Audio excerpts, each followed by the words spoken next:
투박하지만 정직하다. 비평을 비평하는 남자 서영석. 그가 바라본 세상. 사설과 칼럼을 통해 오늘을 짚어본다. 서영석의 라디오 비평.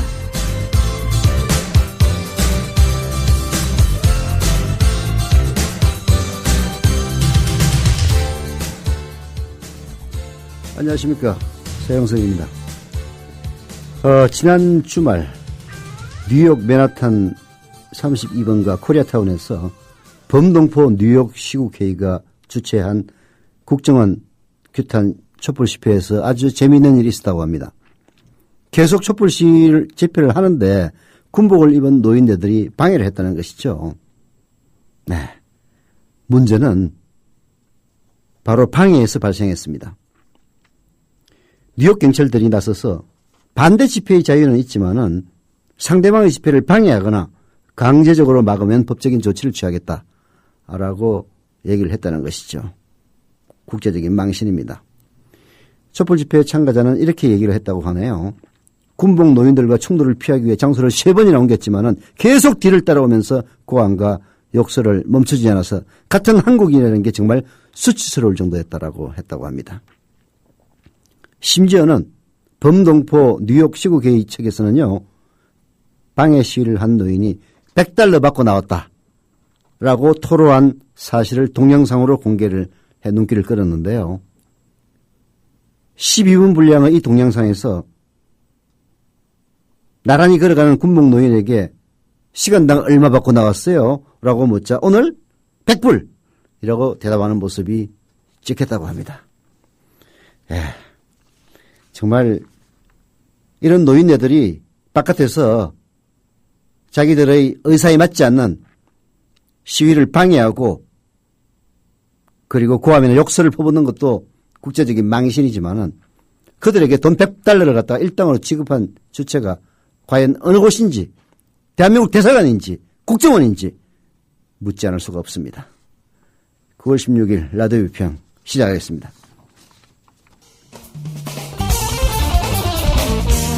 함께하고 계신 방송은 정치평론가 서영석 미디어 협동조합 이사가 진행하는 라디오 비평입니다. 지상철 조합원 신청 광고입니다. 강화대교 앞에서 개념 부부가 만드는 개념 곰탕 연지연 곰탕. 연지연이란 가마솥의 장작불로 온종일 구워내는 곰탕을 서로 나누어 이어지는 인연이란 뜻입니다. 연지연 곰탕이 민주주의를 열망하는 조합원 여러분과 국민의 건강을 책임지겠습니다. 곰탕 포장 판매는 한 팩 800g에 7,000원이며 7팩 이상은 무료 배송으로 드립니다. 연지연 곰탕은 강화대교 입구에 위치해 있습니다. 단체 주문 예약 및 포장 주문 전화번호는 010-7252-1114, 010-7252-1114, 031-989-9968. 조합원 단체 예약은 10% 할인해드립니다. 그리고 판매 금액의 10%는 국민TV의 후원금으로 씁니다.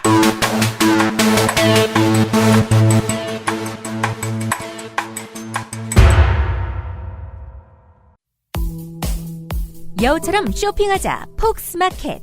국내 최저가 판매 나노 금칫솔. 오픈마켓 최저가보다도 더 싸다.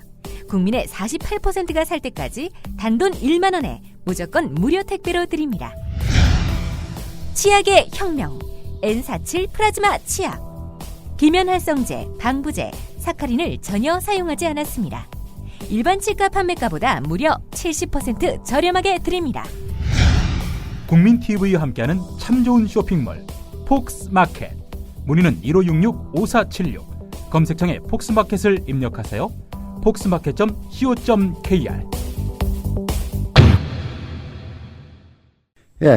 최동욱 검찰총장이 사실 국정원 사건을 선거법 위반으로 기소한 것, 조금 전에 서화숙 기자의 산문 칼럼에서도 얘기를 했습니다마는 그게 어찌 보면은 권력을 많이 봐준 것이었습니다. 전 국정원장 원세훈 그리고 김용판 전 서울경찰청장 당연히 구속 기소를 해야 되고요. 그리고 관련된 모든 직원들 다 구속 기소하는 것이 법 정신상 맞습니다.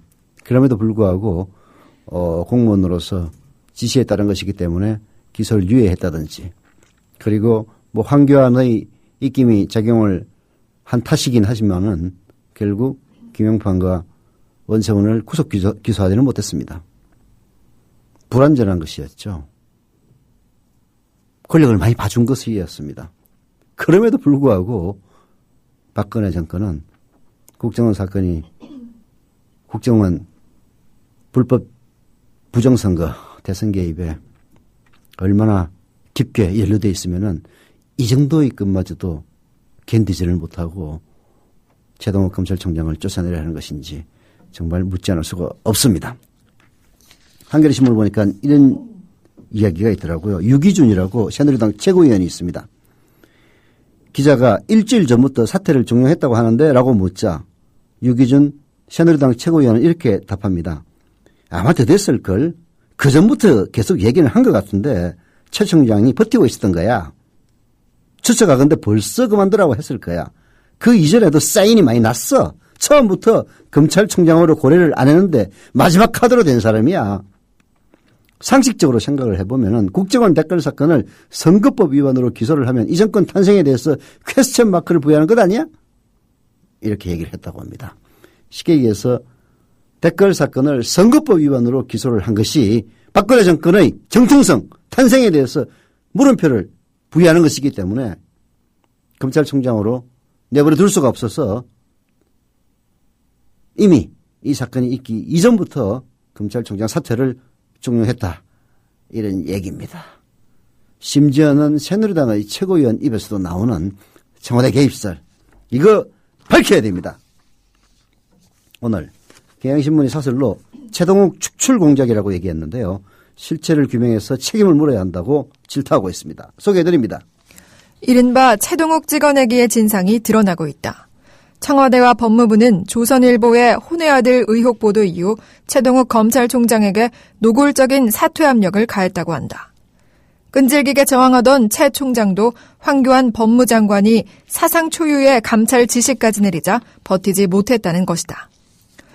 조선일보의 첫 보도에서 최 총장의 사의 표명에 이르기까지 일주일 사이 한국의 법치와 민주주의는 모욕당했다. 무소불위의 권력을 가졌다는 검찰총장마저 음습한 공포정치에 속절없이 당하는 모습을 보며 국민은 전율하고 있다. 네. 사실 최동욱 총장 사건에서 우리가 전율하지 않을 수 없는 것은 검찰의 수장인 검찰총장이라는 지위 때문입니다. 나름대로 권력기관의 수장이죠. 그런 수장도 이런 식의 뒤통수치기 그리고 공포 협박 정치에 좌절할 수밖에 없는 2014년 한국 전체의 현실이 바로 그야말로 전율하지 않을 수 없는 것이죠. 검찰과 정치권의 이야기를 종합하면 사태의 전말은 이렇다. 조선일보 보도가 나온 직후 청와대는 최 총장이 물러나야 한다는 뜻을 굳혔다. 청와대는 이 같은 기류를 여러 경로로 검찰에 전달했다.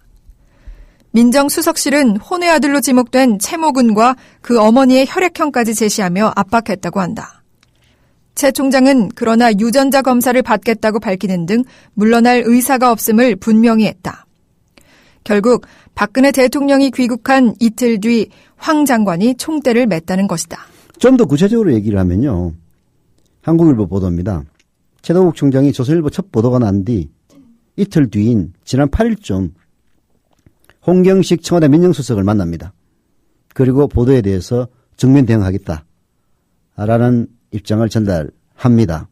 즉 조선일보가 제기한 의혹은 전혀 사실이 아니며 유전자 검사와 정정보도 청구 소송을 내겠으니 믿고 기다려달라라고 홍경식 청와대 민정수석에게 얘기를 한 거죠. 홍경식 청와대 민정수석은 그 자리에서는 최동욱 총장 당신의 입장 이해한다 라고 격려를 한 것으로 알려지고 있는데요. 그러나 청와대는 이런 해명에도 불구하고 바로 법무부에게 감찰 지시를 내리고 황교안 장관 등 법무부 관계자들이 이것을 최 총장에게 전달하면서 자진해서 감찰을 받겠다고 공표하는 게 좋겠다라고 권유를 합니다. 그런데 거부하니까 이걸 언론에 공개를 하는 거죠. 쉽게 얘기해서 홍경식 수석, 즉 청와대 민정수석도 결국은 최동욱 찍어내기에 한 주역이 됐다는 겁니다. 홍경식 청와대 민정수석이 자기가 알아서 그 일을 했겠습니까? 최소한 김기춘 청와대 비서실장이나 혹은 그 위에 있는 박근혜 대통령으로부터 뭔가 언질이나 그 의향을 알아채지 않고 이런 일을 했다고 믿을 수는 없는 노릇입니다. 네. 계속됩니다. 사설은. 듣기만 해도 섬뜩하다. 일국의 검찰총장에게 진위가 확인되지 않은 사생활 문제로 사퇴를 압박하는 것 자체가 용납될 수 없는 일이다. 한 발 더 나아가 외압에 동원된 정보들을 살펴보면 분노와 공포감이 엄습한다. 사찰을 하지 않고서야 민간인의 혈액형 같은 내밀한 정보를 어떻게 파악할 수 있겠는가. 말 안 듣는 공직자를 쫓아내기 위해 죄 없는 초등학생에게까지 상처를 주는 게 국가가 할 일인가. 설사 최 총장의 아들이 맞다 해도 사정은 달라지지 않는다. 범죄 수사 등의 목적이 없는 한 국가는 아이의 개인정보에 접근해선 안 된다. 언론은 말할 것도 없다. 조선일보가 보도한 최군의 학적부 기록과 출입국 기록은 정보기관의 협조 없이 얻기 어려운 정보다. 개인정보 유출 경위는 친자 여부와 무관하게 규명돼야 한다. 네. 결국은 최동욱을 쫓아내기 위해서 이런저런 뭔가 의혹이 있는 점을 이제 보도를 통해서 내보내지 않을 수가 없고요. 그래서 뭐 총장의 혈액형은 A형이고 임여인의 혈액형은 B형이기 때문에 아들의 혈액형은 AB형이다. 이런 식의 그야말로 생물학을 배웠으면은 얘기할 수 없는 그런 단세포적인 얘기까지 내보내게 되는 거죠. A형과 B형이 만나서 결혼을 하면요. 여러 가지 형의 아이들이 나옵니다. 물론 AB형도 그 가능성 중에 하나죠. A형만 나올 수도 있고요. B형만 나올 수도 있고 심지어는 O형이 나올 수도 있습니다. 그리고 AB형도 나올 수 있는 거죠. 근데 문제는 경향신문 사설이 지적했다시피 그 임모 여인의 혈액형과 그 아들의 혈액형을 어떻게 알았겠느냐는 거죠. 결국은 국가기관에 등록된 정보를 열람할 수밖에 없는 것인데 아무런 범죄의 혐의도 없는 두 사람의 정보를 열람하기 위해서는 결국은 국정원이라든지 혹은 법무부 아니면은 안전행정부 이런 식의 국가기관의 뭔가 수단을 통해서 접근할 수밖에 없는 그런 정보가 언론기관에 제공됐다는가. 이것은 결국은 전방위적으로 최동욱을 찍어내기 위한 커다란 업무가 국민들 시선의 사각지대에서 진행되고 있었더라. 이런 얘기입니다. 최 총장의 사의 표명으로 검찰이 흔들리고 있다. 김윤상 대검찰청 감찰 1과장은 대한민국이 권력의 음산한 공포 속에 짓눌려서는 안 된다며 사퇴 의사를 밝혔다. 서울 서부지검 평검사들은 회의를 열고 검찰의 정치적 중립성이 훼손되는 상황에 깊은 우려를 표했다. 검사 선서에서 다짐하듯 불의의 어둠을 걷어내고 오로지 진실만을 따르고 싶은 검사들을 순치시키려는 세력은 응징돼야 한다. 최동욱 축출 공작의 실체를 밝혀내 관련자 모두에게 응분의 책임을 지워야 마땅하다. 정부 기관이든 언론이든 법과 윤리에 어긋나는 행위를 했다면 예외가 될 수 없다. 네, 예외가 될 수 없습니다. 청와대가 그 배후에 있다라는 것이 뭐 거의 기정사실화되어 가는 것 같은데요. 어떻게 해서 청와대가 불법 개입하게 됐는지 그러한 의혹, 그리고 황교안이 감찰 지시를 스스로 했다고 하지만은 전혀 스스로 한 것 같지 않은 의혹, 그리고 아까 얘기했다시피 그러한 정보를 조선일보와 청와대가 서로 거래한 의혹, 이런 3대 의혹은 사실 반드시 밝혀져야 합니다. 최동욱 총장의 혼의 아들이 사실이든 혹은 사실이 아니든 아무 상관이 없는 얘기예요. 특정한 사람을 찍어내기 위해서 그 사람의 뒷조사를 하고 그리고 뒷조사된 정보를 이런 식으로 언론기관에 흘리고 그리고 흘린 정보를 기사화하고 기사화하는 걸 토대로 해서 감찰을 지시한다든지 이런 식으로 결국은 쫓아내고 이런 악순환의 고리를 우리가 뿌리 뽑지 않으면은 이런 일들이 앞으로 남은 4년 동안 얼마나 많이 일어날 것인지 정말 끔찍하기 짝이 없는 일입니다. 이명박의 쇠고기 파동은 우리 국민 안전에 대한 문제였기 때문에 결코 소리할 수 없는 그런 문제이긴 했습니다. 그러나 박근혜 정부 들어와서 일어나고 있는 이런 의혹은 민주주의에 대한 도전이고 그야말로 국기를 문란시키는 그런 행위입니다. 우리가 그냥 넘어갈 수 없는 이유이기도 한 것이죠. 조수미의 나가거든 듣고 와서 계속하겠습니다.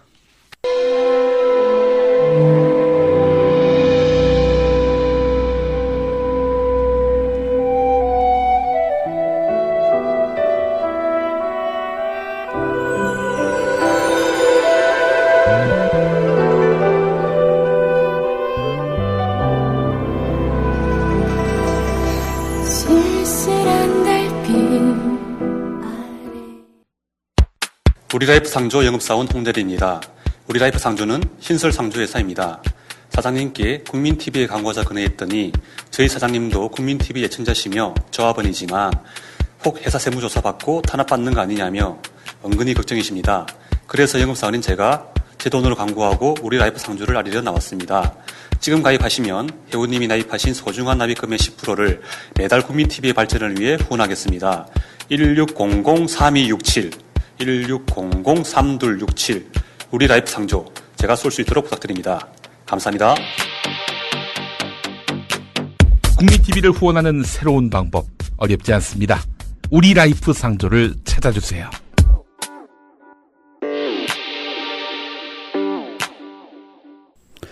네, 조수미에 나가거든. 팟캐스트를 통해서 들을 때는요 음악이 빠집니다. 왜 빠지느냐? 스트리밍 서비스를 할 때는 문제가 없는데 팟캐스트로 넣으면은 뭐 MP3 파일화 되기 때문에 저작권에 문제가 생긴답니다. 그래서 팟캐스트로 재방송을 들으실 때는 음악이 빠지는 점, 네, 그 점 이해해 주시길 바랍니다. 조합원 현재 스코어 19,942명입니다. 58명 남았습니다. 2만 명까지는. 오늘 중에 2만 명을 돌파하는 그런 기적이 일어나기를 기대하면서 오늘 아침부터 가입하신 분들 소개해드리겠습니다. 서울 영등포구 물레동 3가의 브라더님 조합원 가입 감사드립니다. 제주시 제주도 1도 2동에 뽕돌님 조합원 가입 감사드립니다. 서울 서대문구 남가자 2동에 플로레님, 서울 동작구 사당 1동의 호우님, 대전 동구 홍도동의 미지아빠님 조합원 가입 감사드립니다. 경기도 양주시 만성동 휴먼시아 아파트 닉네임을 밝히지 않으신 분, 네, KJ5님이네요. 그리고 경기도 고양시 일산동구 마두동의 변화자 바꾸자님, 경기 파주시 목동동의 목동동?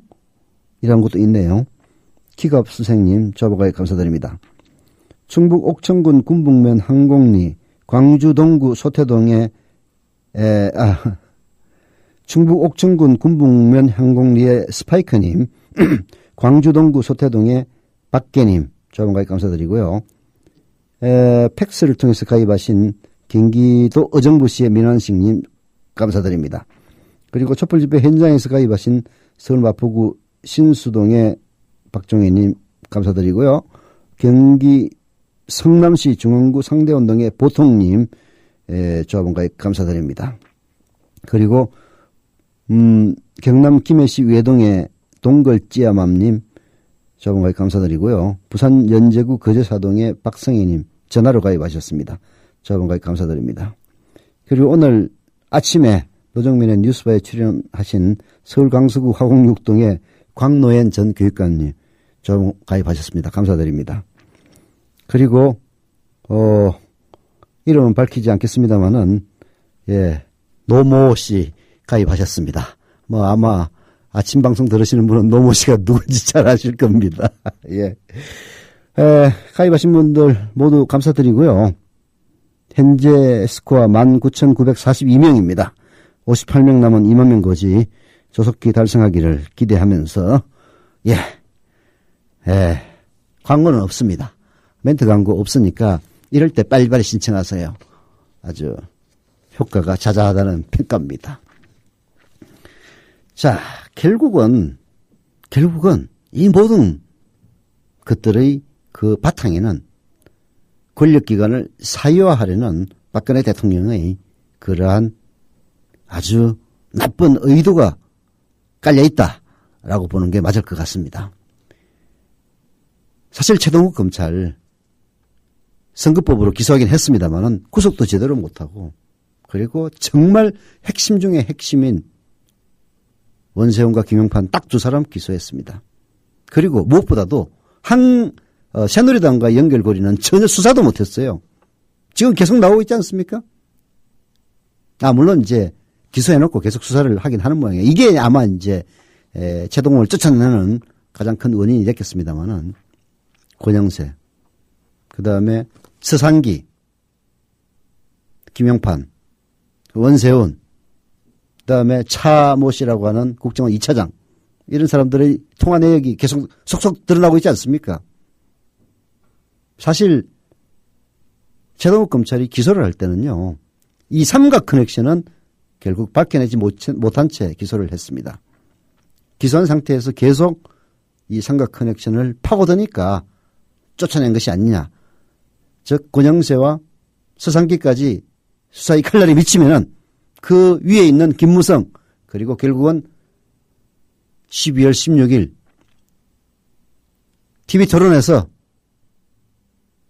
경찰의 왜곡 조작 수사 결과 발표도 되지 않은 상태에서 그 국정원 여직원의 댓글이 전혀 없는 것으로 나왔었는데 라고 얘기를 하는 실수죠.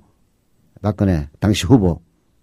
결국은 여기까지 올라갈까 봐서 겁이 나가지고 최동욱이를 쫓아내는 것 아니냐. 그래서 말 잘 듣는, 잡아넣어 하면 잡아넣고, 벌 줘 하면 벌을 주고, 죄 줘 하면 죄를 주는 그런 검찰총장을 임명해서 자기의 반대 세력들을 압살하겠다는 그런 의도 아니냐. 이런 얘기죠. 경향신문의 사설, 박근혜 대통령은 권력기관을 사유할 심이냐라는 사설은 바로 이 점을 지적하고 있습니다. 국민의 생명과 인권, 국가의 안위와 직결된 직무를 수행하는 권력기관에 가장 요구되는 것이 공정성과 독립성이다. 권력기관의 민주적 권력 행사와 독립된 직무 수행은 국민의 권리 보호를 위해 필수적인 토대이다. 합법적으로 폭력 행사권을 부여받은 권력기관이 독립성을 잃고 특정 정치 권력의 도구가 될 경우 그 폭력은 국민의 인권을 침해하고 법치와 민주주의를 유린하는 것으로 나타날 수밖에 없다. 감사원장, 검찰총장, 경찰청장 등의 임기를 헌법과 법률로 보장한 것은 권력기관의 독립성을 확보하기 위해 우리 사회가 마련한 최소한의 약속이라 할 것이다. 네, 이 정권이 임기제, 임기 2년입니다. 2년을 못 견디는 거예요. 임기제 검찰총장을 아주 강박해서 사실상 쫓아낸 것으로 귀결되고 있는 최동욱 사태는 권력기관을 농단한 최악의 사례로 기록될 만합니다. 최동욱 총장 체제의 검찰이 국가정보원 대석인 개입 사건 처리 등과 관련해 정권과 갈등을 빚자 청와대가 직접 나서서 검찰총장의 뒷조사를 하고 사태를 종료한 정황이 구체적으로 드러나고 있기 때문입니다. 특정 사건 수사와 관련해서 정권의 비위를 건드렸다는 이유로 공작 정치 방식으로 임기제 검찰총장을 쫓아낸 것은 국기문란에 해당합니다. 심각한 것은 권력기관의 장악 발상이 이번 사태에 국한하지 않는다는 것이다. 남재준 원장 임명 이후 국정원이 보여온 행태는 박근혜 정부의 권력기관 운영의 일탈을 고스란히 보여준다. 국정원은 대선 개입 사건에 대한 전방위 물타기, 남북 정상회담 회의록의 무단 공개 등을 통해 정치 관여를 노골화했다. 최동욱 사태에도 국정원이 은밀히 개입한 의혹이 제기되고 있다. 정치 전면에 나선 국정원을 박 대통령은 침묵으로 방치 또는 동의해줬다. 국정원의 정치 개입을 차단할 개혁과 관련해 소위 셀프 개혁으로 외려 남재준 국정원에 면죄부를 준 것이 한 징표다. 앞서 양건 감사원장은 헌법상 보장된 임기를 채우지 못하고 자진 사퇴 형식으로 물러났다. 경찰청장도 임기를 14개월 남겨두고 교체됐다. 대선 때 박 대통령이 천명한 권력기관장 임기제 보장이 모조리 물거품이 된 셈이다. 네, 모조리 물거품이 됐습니다. 검찰청장도 쫓아내고 경찰청장도 쫓아내고 감사원장도 쫓아냈습니다. 왜? 이게 사실 이 세 명의 권력기관장이 그렇게 저는 딱 부러지게 착한 사람이라고 생각하지는 않아요. 양건 감사원장, 정 감사원장, 이명박이 임명한 사람입니다. 그리고 경찰청장도 역시 이명박이 임명한 경찰청장입니다. 검찰총장은 이명박이 임명을 하긴 했습니다만은 권력 교체기에 검찰총장이 임명되다 보니까 박근혜가 원하는 그런 검찰총장이 임명되지 못했다는 게 유일한 예외였죠. 일설에 따르면은 그 무슨 별장 섹스인지 뭐 이상한 스캔들에 연루됐던 김학의 전 법무부 차관이 아마 박근혜 정권이 눈여겨봤던 그런 검찰총장 후보였는데 안 됐다 뭐 그런 얘기를 하더라고요. 그때 안 된 거는 그 스캔들 때문에 안 된 건 아니죠. 그때는 여하튼 권력 교체기였기 때문에 정확하게 박근혜 당시 당선인의 말발이 들어가지 않는 바람에 이상하게 정상적으로 검찰총장이 되다 보니까 최동욱이 됐다. 이런 얘기도 있었습니다. 최동욱 검찰총장을 강압적으로 쫓아낸 결과는 권력기관의 독립성과 공정성에 치명적 결과를 낳을 수밖에 없다. 모든 권력기관을 향해 정권의 비위를 건드리면 어떻게 되는지를 폭력적으로 보여준 것이기 때문이다. 권력기관을 정권의 시녀로 부리면서 청와대가 모든 것을 통제하고 들여다보던 유신 시대로의 회귀를 우려하는 소리가 나오는 것도 당연하다. 더욱이 유신 헌법 초안 작성에 참여한 대표적 공안검사 출신의 김기춘 비서실장이 최동욱 사태를 비롯해 권력기관 장악의 설계자로 거론되는 판이다. 권력기관을 사유화해 견제와 균형으로부터 유리된 절대 권력은 종국의 권력 남용과 부패의 나락으로 빠질 수밖에 없다. 동서고금의 역사가 수없이 증언하고 있는 것이다. 국민으로부터 나온 권력은 국민에게 돌려주어야 한다는 박 대통령의 대선 때 언약을 되돌려주고 싶다. 네.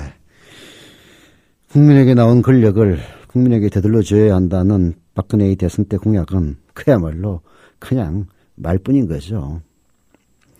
오히려 유신시대로의 회귀 이게 더 걸맞는 것 같습니다. 박근혜가 아니라 박정희가 지금 다시 환생해서 유신 정권의 철퇴를 휘두른다 하더라도 2013년의 그것은 1960년대 70년대와 다를 수밖에 없습니다. 저는 박정희가 다시 환생해서 유신 정권 같은 철퇴를 휘두른다면 딱 지금 박근혜 정권의 모습이 되지 않을까 생각을 해요. 세상이 바뀌었기 때문에 지금 이런 식으로 나타나는 것이지 그 본질은 박정희의 유신과 전혀 다르지 않다는 그런 얘기입니다.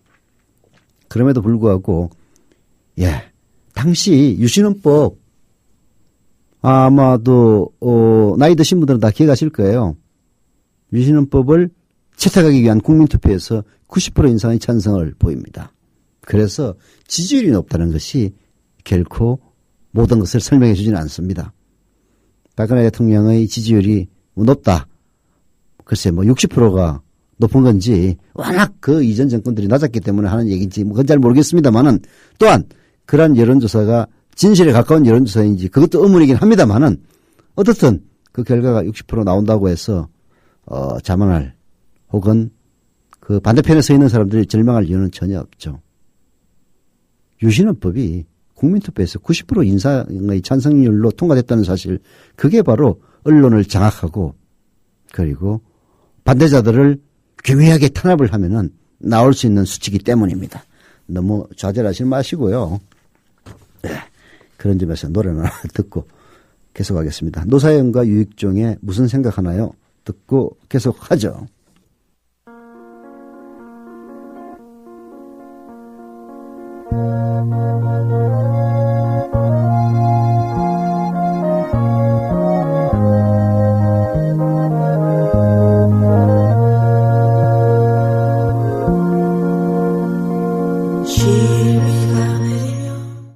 네. 현재 19,949명, 51명 남았습니다. 뭐 제 시간에 2만 명 된다는 것은 뭐 불가능한 일이고요. 오늘 중에라도 2만 명 돌파했으면 하는 그런 생각입니다. 그 사이에 많은 분 가입해 주셨네요. 경남 창원시 진해구 안골동에 떠다니는 섬님 조합원 가입 감사드립니다. 서울 동작구 사당 3동에 민경사랑님 조합원 가입 감사드리고요. 울산 북구 명천동 평창리에 기본지킴이님, 전남 한평군 한평읍 교광길에 새콤달콤님 조합원 가입 감사드립니다. 아마 가족인 것 같은데요. 세 분이 가입하셨습니다. 유도 쪼아 지인 1, 2, 3님인데요. 네. 경기도 군포시 금정동. 주소가 다른 거 보면은 가족이 아닌 것 같기도 하고. 경기도 군포시 금정동의 유도 쪼아 지인 1님 조합원 가입 감사드리고요. 경기 수원시 권선구 권선동의 유도 쪼아 지인 2님, 그리고 주소를 기입하지 않으신 유도 쪼아 지인 3님, 연달아 가입하셨는데요. 아마도 서로 아는 분들 아닌가 싶습니다. 조합원 가입 감사드립니다. 오늘 중에 돌파를 하려면은 필요한 숫자가 현재 스코어 51명입니다. 제 시간 이후에도 많은 분들이 가입을 해서 오늘 2만 명을 돌파하기를 기대해 봅니다. 그리고 추석 연휴가 끝나고 나서 제가 한번 본격적으로 한번 이미 가입한 조합원들 정자운동을 한번 해보려고 그러는데요. 시간은 딱 닷새 하여튼 일주일 한도로 한번 해보려고 합니다. 그래서 제 시간에 정지하신 분들 다 말씀해 주시면은, 게시판에 말씀해 주시면 일일이 다 소개를 해드리겠습니다. 자, 한겨레 칼럼 선택했습니다. 정보정치 기환인데요. 진짜 끔찍한 일입니다. 정보정치 기환. 김규원 정치부 통일외교팀장의 칼럼 소개해드립니다. 지난 9월 4일 저녁 7시 20분께 서울 영등포구 여의도동 국회의원 회관. 검정 양복 차림의 국가정보원 직원 30여 명이 1층부터 5층까지 단숨에 뛰어 올라갔다. 목표는 520호 이석기 의원실이었다.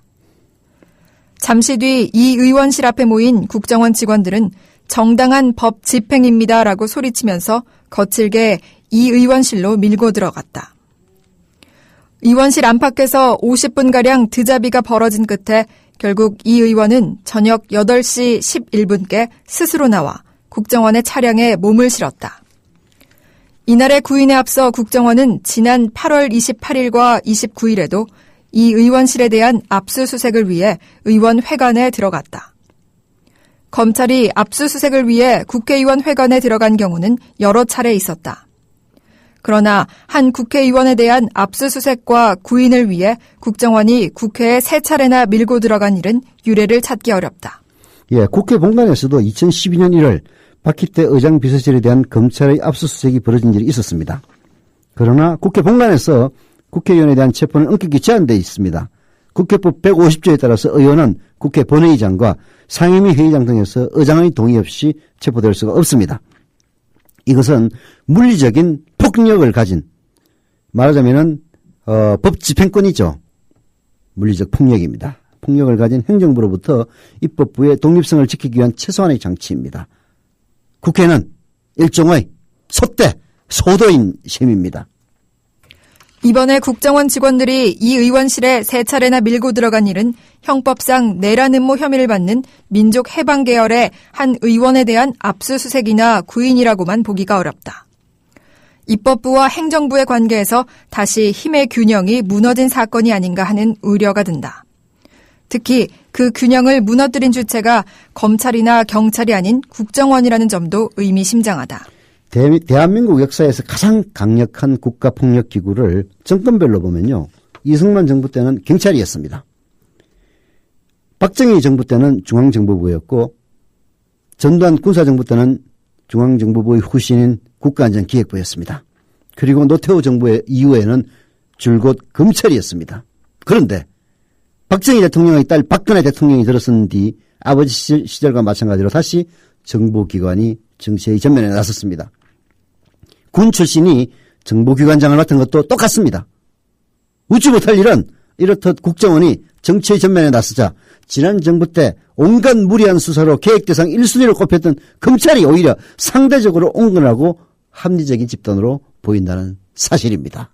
참 국정원이 잘난 척 떠드니까 오히려 검찰이 상대적으로 합리적이고 온건한 기관으로 보인다는 것 자체가 정말 이거는 웃지 않을 수 없는 아이러니죠. 웃을 수만은 또 없는, 웃으면서도 눈물이 나는 요즘 우프다는 얘기 있는데요. 정말 그런 일입니다. 지난해 대통령 선거 때부터 국정원장이 주도했거나 주도했다는 혐의를 받는 행위들을 보자. 대선 때 인터넷 댓글 공작을 벌였고 노무현 전 대통령이 서해 북방 한계선을 포기했다는 거짓 정보를 흘렸고 남북 정상회담의 대화록을 공개했고 전시작전 통제권 환수의 재연기를 추진했고 이석기 의원의 압수수색과 구인을 위해 3차례나 의원회관에 밀고 들어갔고 이 의원 등을 내란 음모 혐의로 구속했고 심지어 지난 정부까지 최강의 국가폭력기구였던 검찰의 수장을 낙마시켰다. 유신 시절에나 봤던 날 것 그대로의 정보정치다. 네, 이제 이런 국정원의 정보정치에 제동을 걸을 주체는 국회밖에 없습니다. 국회가 국정원장의 목에 방울을 달고 그리고 콧대를 깨고 꽃비를 채우고 재갈을 물려야 됩니다. 그런 식으로 하지 않으면 어떤 국회의원이 또다시 국정원의 수사를 받아서 쇠고랑을 찰지 아무도 알 수 없는 일이죠. 그때는 이미 늦을 것이다. 아무도 도와줄 수 없을 것이다는 한겨레신문의 충언이 남의 일이 아닐 겁니다. 라디오 비평 여기서 마치겠습니다.